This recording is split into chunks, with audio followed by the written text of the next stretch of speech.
qui vit avec ça, et malgré tout, qui est très connecté aux enjeux, connecté à la nature, mais pour autant, et je pense que vous le voyez autour de vous, il y en a beaucoup qui ont besoin de ça pour être toujours en lien avec les autres.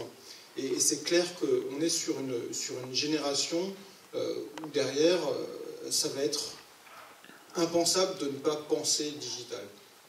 Les jeunes aujourd'hui naissent complètement avec ça. Donc imaginez demain ces gens-là qui voyagent, qui décident dans les entreprises, auprès des élus, etc. Ça va complètement chambouler en fait leur façon de vivre. Donc moi je suis complètement en fait dans cette génération-là. Je passe ma vie à mettre des trucs sur Facebook, sur Twitter, sur Instagram. C'est clairement ma vie. Derrière, pour autant, je suis complètement connecté à la nature. J'ai quitté Paris au bout de 8 ans. Je me suis installé dans les montagnes parce que je suis un passionné de nature et de montagne. Ça, c'est il y a 2 semaines où j'ai emmené deux personnes à faire un petit bivouac enfin, on n'a pas fait un bivouac exactement où on voulait, mais il y a un peu trop de neige, donc on est parti sur un refuge d'hiver. Et moi, ça, c'est ce qui me nourrit aussi. C'est d'être complètement connecté à la nature, de me retrouver. Et ça, vous allez le voir, on va en parler parce que c'est un vrai phénomène très important. La question de ce qu'on appelle maintenant des micro-aventures. Et derrière, moi, je me considère comme un citoyen du monde, parce que l'idée, c'est vraiment d'essayer de faire en sorte que ma vie soit aussi au service du changement. Pourquoi j'ai choisi d'être consultant? C'était l'idée de, voilà, je vais venir dans les organisations, je vais essayer de changer les choses en bien, en intégrant en fait ces principes de développement durable. Et je me suis dit que le métier de consultant, c'était le métier rêvé pour ça, parce qu'on pouvait justement venir influencer, impacter, changer les choses en positif, essayer de trouver des solutions en fait ensemble avec les élus, avec les acteurs privés, etc. Et de faire avancer le monde dans le bon sens, comme ça. Et c'est vrai qu'on va en parler beaucoup aussi sur les tables rondes. L'idée, c'est d'amener cette vision d'un choix de société qu'on veut.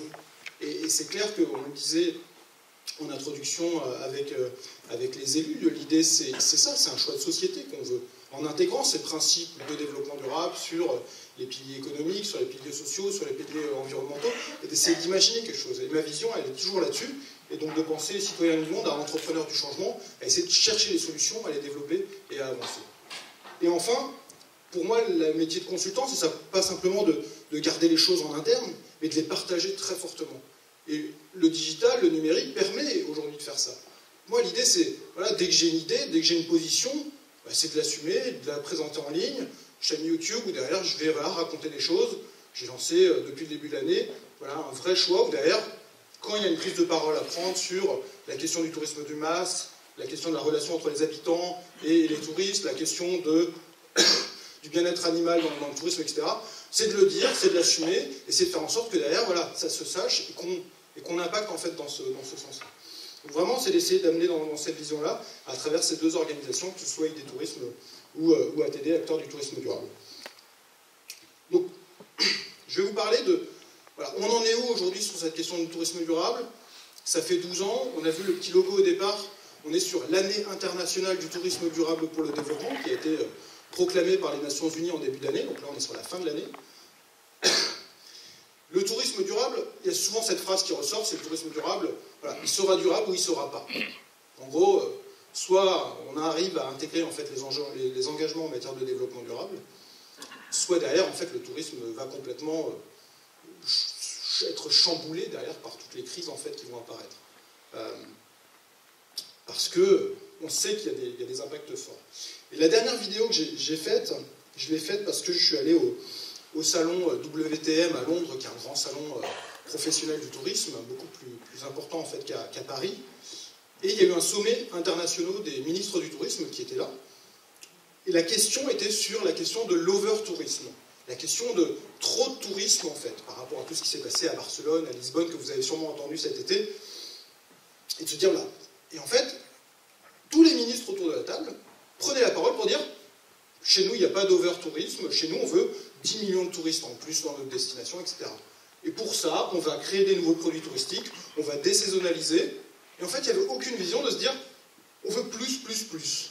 Et ma réflexion et ma dernière vidéo, vous pourrez la regarder, c'est croissance touristique, toujours plus, mais au final, pour aller plus où on veut aller avec toujours plus et plus en nombre, en fréquentation. Et c'est un peu le rapport Meadows qui a été établi en 72, c'était la question de y a-t-il des limites à la croissance économique? Et on voyait bien que notre planète Terre, elle était finie, quoi. Elle n'était pas infinie. Et à partir de là, dans la croissance touristique, c'est pareil. Et quand Jean-Luc Lès disait, il disait que justement à Nicolas Martin, Office de tourisme de Bordeaux, disait nous on veut maintenant mieux et pas plus, c'est cette logique petit à petit qu'il va falloir se poser. Et c'est vrai que dans les parcs, c'est une question qui se pose depuis longtemps, parce qu'on est justement en train de chercher cet équilibre, et que la performance, elle n'est pas que en nombre de touristes qui viennent, mais aussi de trouver cet équilibre entre le social, l'impact économique, le bien-être des habitants, etc. Et ça, c'est cette logique qu'il va falloir pousser demain. Parce que les crises, on les entend, on les voit. Vous avez tous entendu les 15 000 scientifiques qui ont pris la parole en disant « attention, on va dans le mur, il est presque déjà trop tard ». C'est clair qu'aujourd'hui, quand on regarde un peu toutes les alertes en fait, qu'on nous présente, on ne va pas dans le bon sens. On en discutait encore ce matin. Là, c'est une photo du film Blade Runner 2048 qui est sorti au cinéma il n'y a pas très longtemps. Dans le film, il présente qu'en 2020, on va avoir un effondrement de la biodiversité. 2020, c'est un film, ok. Mais on commence à avoir beaucoup plus de signaux qui montrent quand même un peu des alertes autour de ça. Et là, c'est une question de, voilà, limite, ça va être quand? En tout cas, les crises vont apparaître de plus en plus fortement.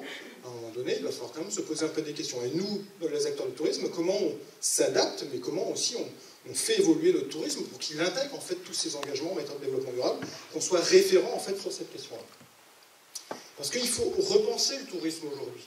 Ça, c'est en Thaïlande. Les gars, ils font la fête sur la plage, limite sans en regarder, comme c'est dégueulasse.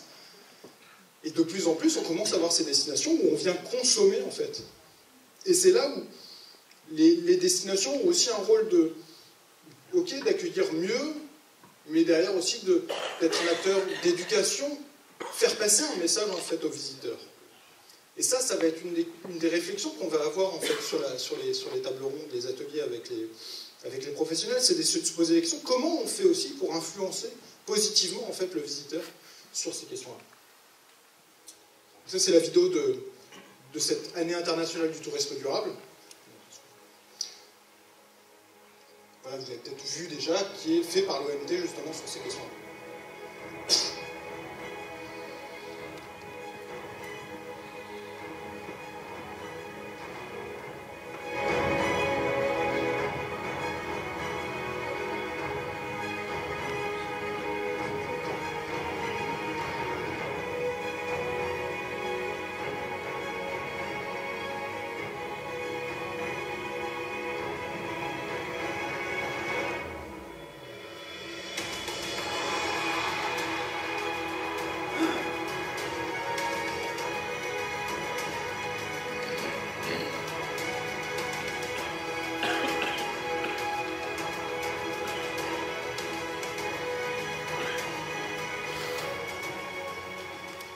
Ça, c'est la campagne de cette année de l'Organisation mondiale du tourisme et des Nations Unies de manière globale. Ce que je vois, moi, en 12 ans, c'est quand même que ce sujet du tourisme durable, il a vraiment évolué en 12 ans. Au départ, on était plutôt sur les petits acteurs associatifs qui s'engageaient. Là, je le vois dans les discours politiques un peu partout. On sent qu'il y a une vraie évolution. On en parle au niveau de certaines nations pour justement montrer ça, que c'est important, qu'il faut intégrer ça. On se pose la question de comment on va intégrer des tableaux de bord sur des destinations pour intégrer les enjeux non pas uniquement économiques, mais environnementaux, sociaux, etc. Forcément, la question de l'overtourisme, etc. ont influencé aussi ces discours-là. Mais on en parle de plus en plus et à haut niveau, et ça devient assez intéressant. Je regrette toujours qu'en France, on n'ait toujours pas de politique de développement durable du secteur touristique, et je le regrette tout le temps auprès de nos secrétaires d'État en charge du tourisme. Mais voilà, et nous, on continuera en fait à essayer de dire qu'il faut qu'on ait un cap qui est pris aussi au niveau national, bien sûr par les grandes régions, et j'en ai discuté à la fois avec Pascal, avec Michel Durieux au niveau de la région, pour justement essayer de voir comment on peut influencer encore plus ça, mais il faut qu'on ait des régions qui soient fortes, des destinations qui sont fortes et qui présentent, qui sont un peu des locomotives sur la question du tourisme durable en France. Et derrière, en fait, on a un tourisme qui est en pleine révolution. Je l'ai dit, le digital a influencé complètement le secteur. Les acteurs traditionnels, la transition numérique, ça a été très compliqué. C'est encore très compliqué, en fait, pour eux.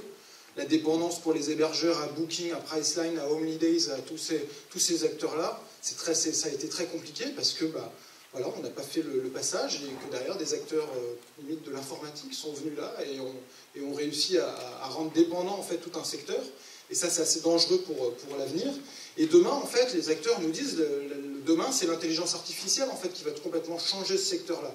Parce que l'intelligence artificielle, c'est d'avoir de la donnée sur les clients, et à partir de là, on va avoir de la donnée sur l'offre, et avec des algorithmes, on va pouvoir faire du sur-mesure très très facilement grâce à des ordinateurs. Mais qui a la donnée aujourd'hui sur l'offre? C'est les Facebook, c'est les Google, c'est les Booking, c'est les Uber, c'est ces boîtes-là. Les collectivités, les offices de tourisme n'ont pas de données spécifiques et qualifiées sur l'offre. Les prestataires n'ont pas de données sur l'offre. Donc on va être dépendant demain de ça. Ça, il faut arriver à savoir comment on va s'adapter très rapidement à ça. Ça va être très important. Nous, on a un peu de données sur l'offre, avec Data Tourisme, avec les Apidae et consorts, mais en tout cas, il faut qu'on avance aussi sur la donnée de l'offre. Ça va être très important dans l'avenir. Et toujours, il faut penser que le digital, ça doit servir à l'émotion vraie, à la sincérité, à la rencontre. Et c'est là où les parcs, nos destinations, en fait, elles ont une vraie plus-value. C'est parce qu'en fait, nous, c'est l'humain, quoi. Donc il faut qu'on soit bon sur le digital, mais il faut surtout qu'on soit toujours très bon sur la sincérité de la rencontre et de l'émotion. Ce matin, quand on s'est levé au parc Ornitho, au Tech, ça, c'est des vraies émotions. Ça, c'est là où on est bien. Et ça, Google, tous les grands acteurs, ils ne vont pas nous l'enlever. Parce que là, il faut qu'on gère cette offre, cette émotion locale qui va être très très importante et qu'il faut qu'on garde. Donc, pour avancer, il faut qu'on soit malin. Parce qu'il va falloir être malin, aussi frugal, on va en parler, parce qu'on n'a pas beaucoup de budget, et derrière, il va falloir justement essayer de voir comment on intègre une espèce d'innovation un peu frugale sur laquelle on est très malin. Il y a certains exemples d'entrepreneurs qui sont chouettes là-dessus. Original, impactant, et ça va être la voie. Moi, je pense qu'on doit réfléchir pour repenser les formes de business, repenser les formes de gouvernance. En ce moment, avec tout ce qui s'est passé cet été sur la place de l'habitant, je me pose vraiment des questions sur comment on peut remettre l'habitant au cœur de la gouvernance des politiques touristiques. Comment on fait qu'il a un vrai rôle à jouer là-dedans? Et pas simplement un utilisateur comme un greeter, un ambassadeur, un guide local, mais vraiment qu'il ait un poids encore plus fort en fait sur les choix politiques de développement touristique. Derrière, c'est aussi des promesses d'expérience très fortes qu'on doit amener auprès des visiteurs. On est voilà, sur quelque chose de très instagrammable, c'est quelque chose qui donne envie, qui dit « Ah, moi j'ai envie de faire ça ». Et ça, on va le voir sur certaines images après. Ça va être très important. On doit promettre en fait des expériences fortes et que derrière, en fait, on ait une certaine réalité. Et bien sûr, avancer aussi, suivre un peu les grandes évolutions du marketing. On en parlait encore ce matin. On parlait de la montagne un peu et du CAF, du club alpin français, en disant peut-être que le CAF demain, il sera mort parce qu'en fait, ils n'ont rien compris en fait, à ces nouveaux enjeux, alors qu'il y a des nouveaux guides de montagne un peu plus jeunes qui font des lives sur l'alpinisme quand ils sont là-haut, et nous, on les suit, et ça donne trop envie d'y aller. Mais les anciens, en fait, n'ont pas pris cette transition-là. Donc ça, c'est aussi important de suivre tous ces engagements-là. Et pour reprendre un peu les trois tables rondes qu'on va avoir après, sur à la fois les trois piliers de développement durable, le côté environnemental, le côté social et le côté économique, moi, je vais vous parler un peu de ces grands enjeux-là. Le premier, c'est cette connexion à la nature qui va être très très forte. On va avoir besoin toujours plus, on est sur un monde de plus en plus urbanisé. La connexion à la nature, là, on est sur de la nature Kylian Jornet en mode, on appelle ça du skyrunning, mais l'idée, c'est clair qu'on va avoir ces moments-là très importants pour se reconnecter à la nature. Je vous ai parlé en fait d'un concept qui s'appelle les micro-aventures. Oui. Les gens de plus en plus urbains veulent aller dans la nature, veulent aller se reconnecter en fait. La question de comment je vais pouvoir aller me reconnecter jusqu'à un niveau où on va faire des petits bivouacs très expérientiels, où je vais, voilà, et juste en 2-3 jours, et après revenir à ma vie un peu urbaine. Ça va être des éléments très importants. Là, on est sur des images très fortes de reconnexion à la nature avec des activités de pleine nature. Ça, c'est des choses qui sont très tendances, très recherchées. Ça va continuer, en fait, ça. Et ça, les Landes de Gascogne ont une vraie offre derrière ça. Et il faut qu'il y ait une offre qualifiée, propre, autour de ces exemples-là. Là, bien sûr, on est sur des paysages assez incroyables en Alaska, et derrière on va voir le gars qui a créé justement ce concept de micro-aventure qui s'appelle Alastair Humphrey, qui est un Anglais, et qui justement a développé tout ça en s'appuyant sur des petits habitats abandonnés un peu en Angleterre, sur lesquels ils disaient moi je peux aller là-bas, et qui sont laissés ouverts en fait comme des refuges d'hiver au final pour les randonneurs et les gens qui font des activités. Mais vraiment l'idée aujourd'hui sur la reconnexion à la nature, il faut bien comprendre que les gens vont en avoir besoin, toujours plus, parce qu'ils ont besoin de ça, ils ont besoin de se reconnecter à tous ces éléments. Derrière la question de la nature, c'est aussi la question du bien manger. On vient d'avoir cette décision de l'Europe sur le glyphosate. On peut se poser des questions aussi vers où on va par rapport à ça, mais en tout cas, on voit bien que les gens sont inquiets par rapport à leur santé, du bien manger. Et ça, nous, acteurs du tourisme, on a un vrai rôle à jouer parce qu'on veut répondre à un besoin. Et quand on est engagé en matière de tourisme durable, on veut promouvoir le local, le bien manger, le bio, tant qu'on peut bien sûr le faire, mais en tout cas, il y a un vrai besoin, il y a un intérêt de la part des publics par rapport à ça. Et cette question, en fait, du bien manger et du bien-être, à la fois physique et psychique, eh ben, celui-là, il est en pleine tendance. On parle de mouvements slow, etc. Il faut qu'on réponde en fait à tout ça à travers nos offres-là. Et bien sûr, c'est aussi la question de l'éducation à l'environnement, de la médiation. Je pense que la médiation doit aller plus loin aujourd'hui pour justement pousser en fait cette relation. Il faut qu'on valorise encore plus les médiateurs, les accompagnateurs, les associations de pleine nature. Il y a un vrai besoin. Et les gens sont ouverts aujourd'hui, ils veulent apprendre des choses. Pas que les enfants, tout le monde, on en parle. Il y a de plus en plus une volonté d'aller faire un tourisme intelligent. On le voit, le boom de la création du tourisme créatif, avec les ateliers, les gens veulent mettre la main à la pâte, apprendre, repartir en fait de leur séjour avec une nouvelle connaissance presque. Et ça, c'est complètement dans l'air du temps, et là on peut amener clairement des choses autour de ça. Et bien sûr, il y a la question du climat, la question du carbone. On en parlait encore dernièrement, bien sûr, il y a eu Solar Impulse, ils ont réussi à faire un tour du monde avec un passager sans une goutte de pétrole. Mais aujourd'hui, on peut vraiment se poser la question de l'avenir de tout ça. Est-ce qu'on ne doit pas tendre demain vers vers des voyages décarbonés pour respecter les enjeux climatiques? Et ça va être une vraie réflexion à moyen long terme de voir comment on va pouvoir faire des séjours sans voiture. Bordeaux est à 2 heures de Paris. Comment on pourra améliorer la mobilité pour venir dans les Landes de Gascogne complètement et venir vivre une expérience pendant quelques jours ici sans utiliser de sa voiture. Ça va être une vraie réflexion demain, mais aussi de penser ce dépaysement à proximité des Bordelais, une ville très dynamique, et de voir comment amener ça. Ça va être des réflexions assez importantes dans l'avenir. L'autre point sur l'environnement, et c'est le dernier, c'est la question du bien-être animal. On en parle peu en France, mais dans les autres pays, on en parle de plus en plus. Sur la question de est-ce qu'il faut faire des balades à dos d'éléphant, est-ce qu'il faut aller voir des sites comme ça pour aller faire des selfies avec des tigres qui sont shootés. Et il y a un vrai combat en ce moment en Angleterre, dans certains pays émetteurs, où il faut arrêter ça. Et c'est aussi les réflexions autour des cirques avec les animaux, etc., etc. En tout cas, il y a une vraie réflexion, ça commence à venir en France, et ça c'est intéressant. Et comment on peut justement valoriser aussi la nature dans son ensemble, l'observation des animaux, et justement d'essayer de trouver un meilleur équilibre, on va en parler sur la table ronde. Un tourisme plus humain, c'est déjà simplement de réfléchir à amener de l'expérience positive pour les gens, de la joie, du positif, de l'émotion forte. Ça va être important. C'est juste des jeunes qui partent en voyage, mais voilà, ils ont l'air heureux. On est quand même dans un espèce de pessimisme ambiant. Nous, il faut que les séjours, ce soit du positif pour les gens, qu'il y ait du sourire, qu'il y ait des émotions fortes, et qu'ils en ressortent avec... C'était génial, parce qu'on a vécu un moment dans un environnement, etc., sans dégrader. Mais ça, c'est vraiment un truc qu'il ne faut pas oublier. Le voyage, ça doit devenir quand même, pour reprendre une expression de jeune, un kiff, quoi. Ça doit être vraiment chouette, quoi. Et ça, on peut mettre peut-être le son un peu plus fort. Vous connaissez peut-être, vous avez peut-être vu ça. N'allez pas à Los Angeles. N'allez pas à Tokyo. Vivez là-bas. Faites votre lit. Faites la cuisine. Enfin, tout ce que vous faites d'habitude. Où que vous soyez, arrêtez de visiter. Vivez là-bas. Vous savez qui c'est? C'est une pub de qui? C'est une pub d'Airbnb. J'ai essayé d'enlever un peu Airbnb parce que j'ai pas envie de le mettre en avant.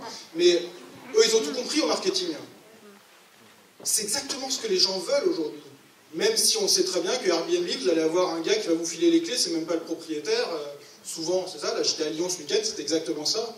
Le mec, il était à Bali ou je sais pas où il vivait, et il avait en fait une boîte qui me filait les clés, qui m'ont fait l'introduction, etc. J'ai jamais eu de relation avec un habitant au final.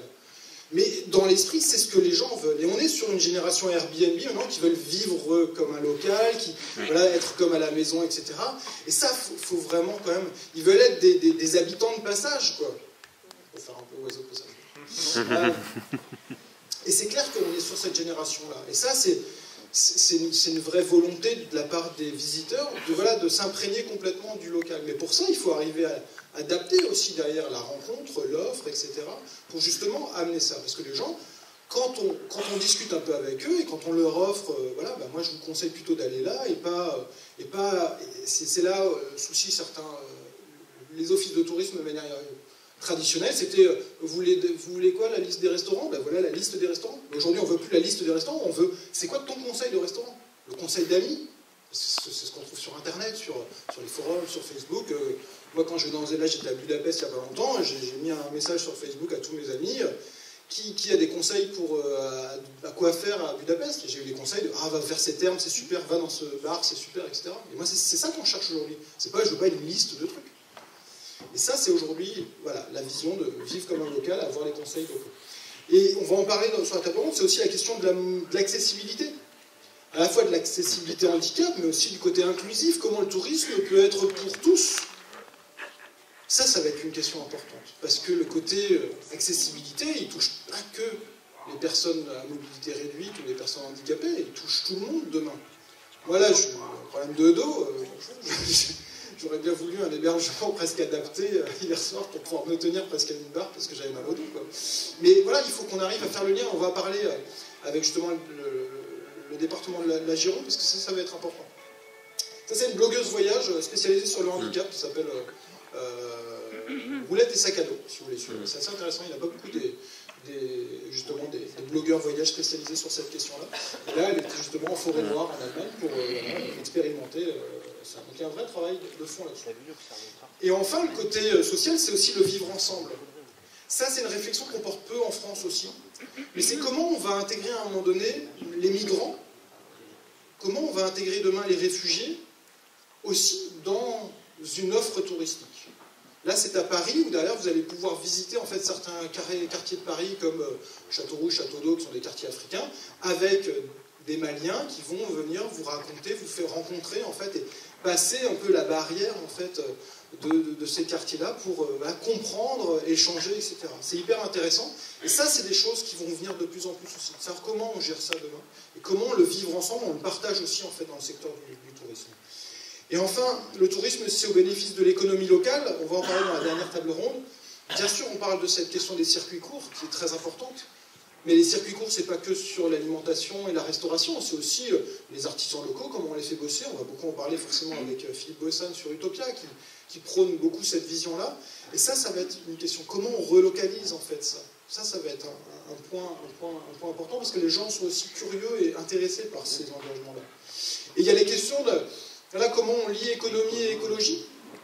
Là, petite interview de... Vous pouvez monter le son. Économie et écologie. Il est plus économique de produire et de travailler de façon écologique. Et c'est un mot que j'ai trouvé en 2008 dans un livre de Corinne Lepage, l'ancien ministre de l'Environnement, et qui proposait cette contraction parce qu'on a souvent et longtemps pensé qu'écologie et économie étaient antagonistes, alors qu'en réalité, c'est la même racine grecque, oikos. En fait, les deux veulent dire la gestion, la bonne gestion de la maison. Et les usages et le temps ont fait qu'ils sont devenus antagonistes, mais nous constatons qu'ils sont plutôt protagonistes.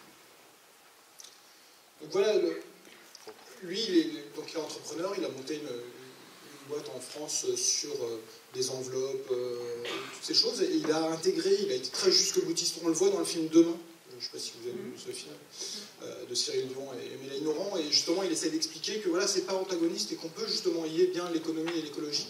On va en parler sur cette table ronde sur l'économie locale, mais c'est assez important. Et au final, aujourd'hui, c'est de repenser tout ça sur de la bonne intelligence, tout simplement, d'essayer de voir comment on peut réintégrer en fait de la logique par rapport en fait à l'économie. Et il y a une question qu'on va se poser sur la table ronde, c'est la question de la performance. Aujourd'hui, la performance, est-ce qu'elle doit être simplement économique et financière, ou est-ce que la performance, on va pouvoir intégrer aussi les aspects sociaux, les aspects environnementaux, et repenser au final la vision de la performance? Parce que ça, c'est une vraie réflexion de société au final. Est-ce que c'est comme la croissance économique, toujours plus, mais pour aller où? Et c'est un peu lié au bonheur. Est-ce que le bonheur, c'est forcément toujours plus de croissance, ou est-ce qu'à un moment, on peut arriver aussi à un certain niveau? Je pense qu'avec Capcabane, on pourrait parler de ça, de cette réflexion-là. Mais c'est des questions assez importantes. Et bien sûr, il y a la question de cet over-tourisme. Comment on fait pour mieux gérer ça ici à Barcelone? Donc, voilà, votre voyage luxueux, c'est ma misère quotidienne. C'est un tag qu'on a retrouvé à Barcelone. Ça, c'est une vraie réflexion autour de comment on va faire pour faire évoluer ça. Et d'avoir un meilleur équilibre au final aussi pour tout le monde, parce que l'impact positif économique en local n'est pas forcément un impact positif pour le bien-être des habitants. Et comment justement on rééquilibre en fait tout ça. Et enfin, c'est la question pour moi aussi, comme je disais, repenser les business, c'est la question des coopératives. Je pense qu'aujourd'hui, il y a tout ce phénomène autour des plateformes, hein, Booking, Airbnb et autres, mais comment on peut faire, parce que le concept de base est bon, mais c'est parce qu'il est devenu capitalistique complètement qu'il a déconné. Si derrière, en fait, on avait une coopérative où les producteurs deviennent aussi actionnaires en fait, de l'entreprise, ce serait très positif. C'est l'esprit des oiseaux de passage, et on va en parler dans la table ronde. Mais c'est clair que je suis persuadé que demain, on peut repenser même certains offices de tourisme, par exemple, en SCIC, donc en société coopérative d'intérêt collectif, où on va intégrer à la fois des habitants, à la fois des sociopros, à la fois des élus, et que derrière, on a une logique comme ça. Et ça, j'aimerais bien un jour qu'on y arrive. Voilà, je termine là-dessus. C'était l'introduction par rapport en fait à nos ateliers thématiques. Et je crois qu'on peut se permettre même des petites questions. C'est ça ? Pas beaucoup parce qu'on est déjà un peu timé. Si vous avez, on a des micros, pas loin. Donc, si vous voulez réagir tout de suite sur ce que j'ai dit, bah, je vous en prie. On peut d'accord, pas d'accord. Vous pouvez lever la main si vous voulez, comme à l'école. Non ?